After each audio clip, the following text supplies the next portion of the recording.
নমস্কার বন্ধুরা, আমি আমার স্টক মার্কেট বাংলা চ্যানেলে আপনাদের সবাইকে স্বাগত জানাচ্ছি। আজকে আমরা চারটে বিষয় নিয়ে আলোচনা করব। প্রথম বিষয় হচ্ছে স্টক মার্কেটে আমাদের এই মুহূর্তে কি ইনভেস্ট করা উচিত কিনা, এখন কি আমরা বাই করব কি করব না। সেকেন্ড যে বিষয়টা সেটা হচ্ছে বিটকয়েন আমরা বাই করব কি করব না, কারণ আমি যা দেখতে পাচ্ছি আপনাদের মধ্যে অনেকেই বিটকয়েন আজকাল মানে বিটকয়েনে আপনারা ইনভেস্ট করছেন, তো অনেকেই আমাকে প্রশ্ন করছেন যে বিটকয়েনে ইনভেস্ট করা উচিত কিনা। ভিডিওর মাধ্যম দিয়ে না করলেও আপনারা আমাকে মানে অনেকে তো আমার জানাশোনা যারা ফোন করলেই ওরা জিজ্ঞেস করছে বিটকয়েন নিয়ে, তো আমি ভাবলাম যে বিটকয়েন নিয়ে একটু বলি। আর তৃতীয় হচ্ছে গোল্ড, এখন কি অবস্থায় আছে, গোল্ডে কি বাই করব কি সেল করব, এখন গোল্ড কি হোল্ড করব কি করব। আর সিলভারে আমরা কি করব।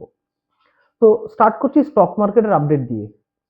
লাস্ট ভিডিওতে আমি বলেছিলাম যে রুপি ভার্সেস ডলারের ইকুয়েশন যদি স্টেবল থাকে তাহলেই কিন্তু স্টক মার্কেট বাড়বে। এটা কোন ক্ষেত্রে, যখন আমাদের প্রবলেমটা দেশের বাইরে থেকে আসছে। যদি দেশের ভেতর থেকে আসে তাহলে কিন্তু মানে আমাদের ইন্টারনাল অন্য কিছু দেখতে হবে, অন্য কিছু দেখে বুঝতে হবে যে স্টক মার্কেট বাড়বে কি কমবে। কিন্তু যেহেতু বাইরে থেকে এক্সটার্নাল প্রবলেম, এই জন্য রুপি ভার্সেস ডলারটাকে দেখতে হবে। তো প্রথমে আমাদের যেটা হয়েছিল সেটা হচ্ছে ইউরোপ ট্রেড ডিল হয়েছিল, একটা ম্যাসিভ ট্রেড ডিল হয়েছে, রিয়েলি খুব ভালো ট্রেড ডিল এটা। মানে এরকম ট্রেড ডিল জেনারেলি হয়নি, মানে আমার তো যে হিস্ট্রি আমি যদি খুলে দেখি তাহলে এরকম এত বড় ট্রেড ডিল এবং এত সুন্দর ট্রেড ডিল আগে কখনো হয়নি। তো ইউরোপের সাথে 27টা দেশের সাথে আমাদের ট্রেড ডিল হয়েছে একসাথে ইউরোপিয়ান ইউনিয়নে। আর এবং এরা খুব রিচ কান্ট্রি, এই জন্য আমাদের দেশের জন্য ভালো। কিন্তু ডলার ভার্সেস রুপির ইকুয়েশন কি বদলাবে ইউরোপ ট্রেড ডিল দিয়ে? না, ডলার ভার্সেস রুপির ইকুয়েশন কিন্তু বদলাবে না। তাহলে আমাদের জন্য ইউরোপিয়ান ট্রেড ডিল ভালো হলেও আমাদের কিন্তু খুব বেশি এই মুহূর্তে আমাদের ওটা কিন্তু লাভজনক। হ্যাঁ, হয়তো লং টার্মে আমাদের জন্য সুবিধা হতে পারে, কিন্তু এই মুহূর্তে মানে এই মুহূর্তের জন্য আমাদের কিন্তু অতটা রুপি ইকুয়েশন বদলে দিচ্ছে না, এই জন্য অতটা আমার মনে হয় না এটা ইম্প্যাক্ট ফেলবে। বাজেট, বাজেট কি আমাদের যেটা এসছে ফার্স্ট ফেব্রুয়ারিতে, ওটা কি আমাদের কিছু সুবিধে হয়েছে রুপি ভার্সেস ডলারে? দেখুন, বাজেটে তেমন কিছু হয়নি, খালি ওই এসটিটি একটু চেঞ্জ হয়েছে, একটু বাড়িয়েছে, কিন্তু ওটাতে বিশাল কিছু ইম্প্যাক্ট নয়। আমি মার্কেটের ট্রেডারদের সাথে কথা বলেছি, ওরা আমাকে জানিয়েছে খুব একটা বেশি ইম্প্যাক্ট নয় এটা ওদের জন্য, যারা ফিউচারে অপশনে কাজ করে। তো আমার মনে হয় খুব একটা বেশি এ নিয়ে ভাবতে হবে না। হ্যাঁ, কারা ভাববে, যারা হেজ ফান্ডরা ভাববে, যারা হেজ ফান্ড, যারা অল্প পয়সায় মানে ট্রেড বাই বা সেল করে দেয়, ওদের জন্য চিন্তার বিষয়। কিন্তু আমাদের যারা রিটেল ইনভেস্টর তাদের জন্য চিন্তার বিষয় নয়, এই জন্য এটা নিয়ে ভেবে লাভ নেই।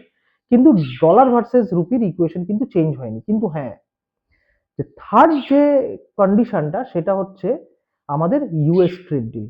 ইউএস ট্রেড ডিল যেহেতু হয়ে গেছে, এটা কিন্তু ডলার ভার্সেস রুপির ইকুয়েশনকে বদলাবে। কিভাবে বদলাবে? আমাদের রুপি কিন্তু স্টেবল হবে।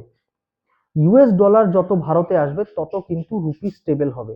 এটা কিন্তু আমাদের জন্য একটা দারুণ একটা খবর। এবং সবচেয়ে বেশি আমরা ডলার কোত্থেকে পাই?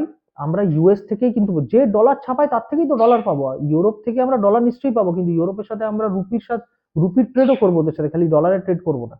কিন্তু ইউএস এর সাথে আমরা পিওর ডলারের ট্রেড করবো। হ্যাঁ, একটা সময় আমরা ডি ডলারেশনের দিকে যাচ্ছি, কিন্তু এই মুহূর্তে আমাদের জন্য ডলারটা ইম্পর্টেন্ট।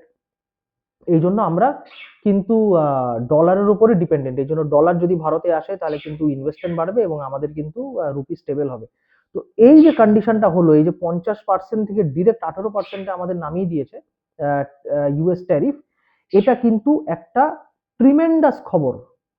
ট্রিমেন্ডাস খবর এটা, মানে এটার জন্য আমাদের রুপি ভার্সেস ডলারের ইকুয়েশনটা পুরো কিন্তু স্টেবিলাইজের দিকে চলে যাচ্ছে গিয়ে। মানে আমার আমার যেটা মনে হয়, এটা পার্সোনাল অপিনিয়ন, এটা কোনো যারা কারেন্সি মার্কেটে ট্রেড কোনো ওরা আবার ভেবে নেবেন না যে মানে এর মানে হচ্ছে যে আমাদের এখন তাহলে ওইভাবে আমরা ট্রেড করি। আমার বলার বিষয় না, এটা আমার পার্সোনাল অপিনিয়ন, কোনো রেকমেন্ডেশন নয়। এখন কিন্তু ইউএস যেহেতু ট্রেড ডিলটা হয়েছে, আমার মনে হয় আমাদের এটা কিন্তু একটা ভালো কন্ডিশন। এবার ব্যাপারটা হচ্ছে যে আহ, রুপি কত আছে? রুপি হচ্ছে এখন 90.50-তে আছে, যেটা 91-92 দিকে চলে যাচ্ছিল। এখন কিন্তু রুপি স্টেবল হয়ে গেছে। এবং আরেকটা জিনিস আপনারা খেয়াল করবেন, ইনস্টিটিউশনাল বাইও কিন্তু শুরু হয়ে গেছে, যেটা ইনস্টিটিউশনাল সেল হচ্ছিল এতদিন ধরে। কারণ আমি আপনাকে আগের ভিডিওতে বলেছিলাম ডলার ভার্সেস রুপি ইকুয়েশনটা বদলে গেছে, এই জন্য ওরা ইন্ডিয়ান মার্কেট সেল করে বেরিয়ে যাচ্ছে, কারণ ওদের লস হচ্ছে। যেহেতু রুপি স্টেবল হয়ে গেছে বা রুপি উঠে গেছে আরো, মানে স্ট্রেংথ হয়ে, বা অ্যাকচুয়ালি রুপি কিন্তু স্ট্রং হয়ে গেছে ডলার এগেনস্টে এই মুহূর্তে, কয়েকদিনের মধ্যে ট্রেড ডিলটা হওয়ার পর থেকে। এই জন্য ইনস্টিটিউশনাল বাই ইন কিন্তু হয়ে গেছে। এখন দেখুন 1900 কোটি টাকার বাই করেছে লাস্ট সেশনে, তার আগে 19 কোটি, একটা ছোট্ট বাই, ওটাকে নেগলেক্ট করতে পারি, তার আগে কিন্তু 2000 কোটি টাকার বাই হয়েছে। হঠাৎ করে কিন্তু 4000 কোটি টাকার বাই হয়ে গেছে এই এর মধ্যেই। তো আপনারা বুঝতেই পারছেন যে মানে এটা কিন্তু স্টেবিলিটির দিকে যাচ্ছে। আচ্ছা, এবার ব্যাপারটা হচ্ছে যে আহ, আমাদের কিন্তু একটু কশন থাকতে হবে। যদিও এটা ভালো কন্ডিশন, মানে মার্কেট স্টেবিলিটি পাচ্ছে, আমাদের ইন্ডিয়ান মার্কেট কিন্তু স্টেবিলিটির দিকে যাচ্ছে, হয়তো এখান থেকে মার্কেট উঠবেও, যেটা আমার পার্সোনাল ওপিনিয়ন, রেকমেন্ডেশন নয়, আমি আমার জন্য রিসার্চ করেছি এবং সেটাই আপনাদের সাথে ডিসকাস করছি। এখান থেকে কিন্তু মার্কেট 3-4 মাসের একটা র্যালি দিতে পারে, কিন্তু একটু সাবধানে থাকবেন, গলা অবধি ইনভেস্ট করবেন না।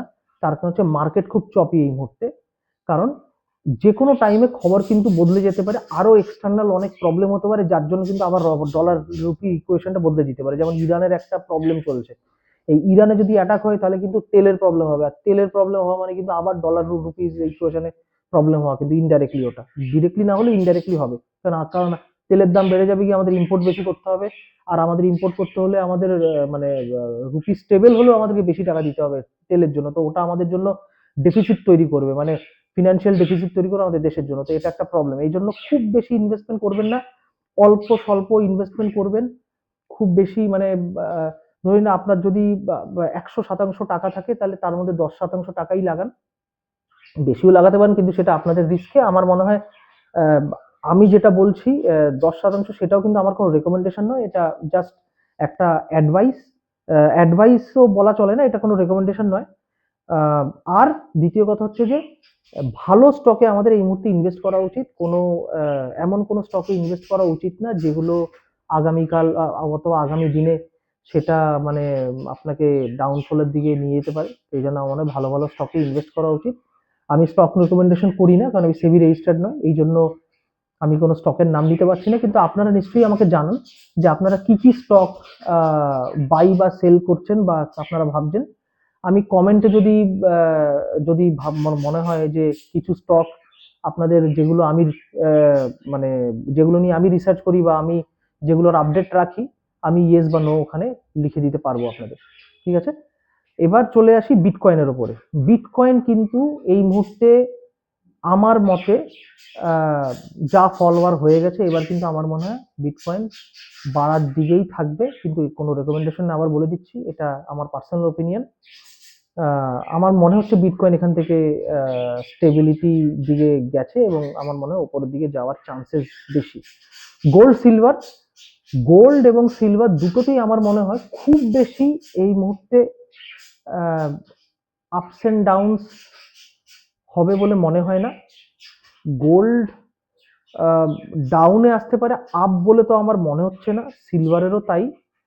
তার কারণ হচ্ছে যে র্যালি একটা কাটিয়েছে, অনেকটা একটা বড় র্যালি দিয়েছে, একটু তো মানে একটু তো রেস্ট নেবে, একটু তো থামবে র্যালিটা, থেমে আবার এখান থেকে চার্নিং হবে, লোকে বেচবে, লোকে কিনবে, এই করে করে তারপর আবার একটা স্টেবিলিটি পেয়ে তারপর আবার হয়তো একটা মুভমেন্টের দিকে যাবে, সেটা নিচে বা উপরে, সেটা আমরা পরে ডিসকাস করে নেবো।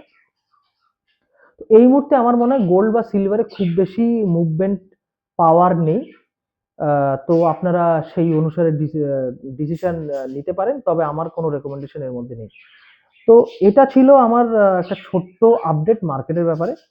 আহ, এবার নেক্সট ভিডিওতে আমরা আবার কিছু মার্কেটের আপডেট বা অন্য কোনো তথ্য নিয়ে আলোচনা করব। ওই সমস্ত এই হচ্ছে ব্যাপার। এবার নমস্কার, ভালো থাকবেন।